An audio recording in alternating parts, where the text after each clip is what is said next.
Bold, ਜਬ ਵੀ ਬਾਤ ਕਰਨੀ ਖੁੱਲੀ ਡੁੱਲੀ। ਮੈਂ ਸਮਝਣਾ ਅਗਰ ਅਸੀਂ ਪੰਜਾਬੀ 'ਚ ਬੋਲੀਏ ਨਾ ਤਾਂ ਜ਼ਿਆਦਾ ਦਿਲ ਤੱਕ ਗੱਲ ਕਰਾਂਗੇ। ਚਲੋ ਜੀ ਸਹਿ ਕਰੋ।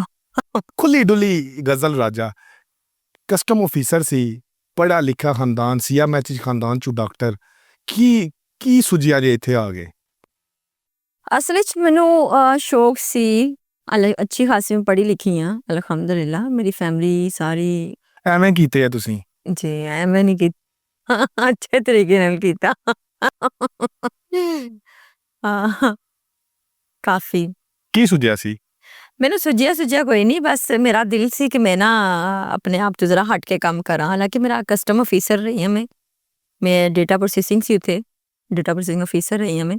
ਬਟ ਇਹ ਹੈ ਕਿ ਮੈਂ ਉਹਨੂੰ ਮੋਸਟਲੀ ਮੈਨੂੰ ਸ਼ੌਕ ਸੀ, ਜਿਵੇਂ ਬਚਪਨ ਨਹੀਂ ਬੰਦੇ ਨੂੰ ਸ਼ੌਕ ਹੋਣਾ ਨੱਚਣ ਟੱਪਣ ਦਾ, ਸੇਮ ਲਾਈਕ, ਅਤੇ ਮੈਨੂੰ ਉਹ ਸ਼ੌਕ ਸੀ। ਅਤੇ ਫਿਰ ਮੈਂ ਆਹਿਸਤਾ ਆਹਿਸਤਾ ਜਾ ਕੇ ਤਮਾਸ਼ਬੀਨੀ ਕਰਨੀ ਥੀਏਟਰਾਂ 'ਚ, ਕੋਈ ਦੋਸਤੀ ਸ਼ੋਸਤੀ ਰੱਖ ਲਈ ਕੁੜੀਆਂ ਮੁੰਡਿਆਂ ਨਾਲ, ਫਿਰ ਉਹਨਾਂ ਨਾਲ ਜਾ ਕੇ ਤਮਾਸ਼ਬੀਨੀ ਕਰਨਾ।